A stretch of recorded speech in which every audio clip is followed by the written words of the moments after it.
Cristóbal Colón fue un navegante genovés, activo en la segunda mitad del siglo XV, cuya convicción y pericia en la navegación le permitieron emprender viajes que conectaron Europa con el continente americano. Nacido entre 1451 y 1456, Colón creció en un entorno marítimo y desde joven mostró un interés particular por explorar rutas que, según él, podrían llevar a Asia atravesando el Atlántico. Tras años de gestiones y con el respaldo de los Reyes Católicos, partió el 3 de agosto de 1492 desde el puerto de Palos de la Frontera, a bordo de 3 embarcaciones, la Niña, la Pinta y la Santa María. El primer viaje se caracterizó por múltiples dificultades, la incertidumbre de navegar en mares desconocidos, tormentas y la escasez de alimentos pusieron a prueba tanto su liderazgo como la moral de su tripulación.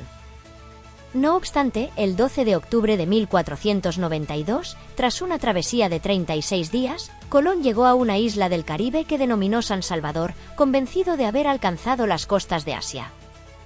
Este éxito inicial impulsó la realización de otros 3 viajes al Nuevo Mundo, en los cuales exploró diversas islas del Caribe, así como tramos de las costas de América Central y del Sur, recopilando datos geográficos y naturales que enriquecerían la cartografía europea. A nivel personal, Colón se casó con Felipa Moniz Perestrelo y tuvo varios hijos, consolidando así un linaje que perpetuaría su legado.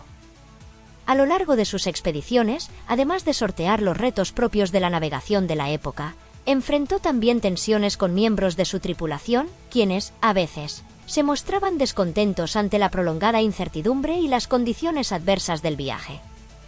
Sin embargo, su determinación le permitió mantener el rumbo y obtener el reconocimiento de la corona española, que veía en sus hallazgos la posibilidad de ampliar sus dominios y rutas comerciales.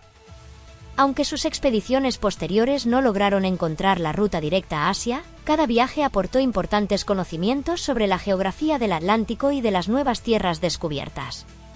Los registros de sus travesías contribuyeron a la elaboración de mapas más precisos y a la apertura de nuevas rutas marítimas, lo que sentó las bases para la expansión europea en el siglo XVI. En esencia, el legado de Cristóbal Colón reside en su capacidad para enfrentar los desafíos del mar y en la aportación de información crucial que permitió a la comunidad europea comprender y explorar el vasto mundo que se extendía al otro lado del Atlántico. Muchas gracias por ver el vídeo. No olvides suscribirte y dejar tu like.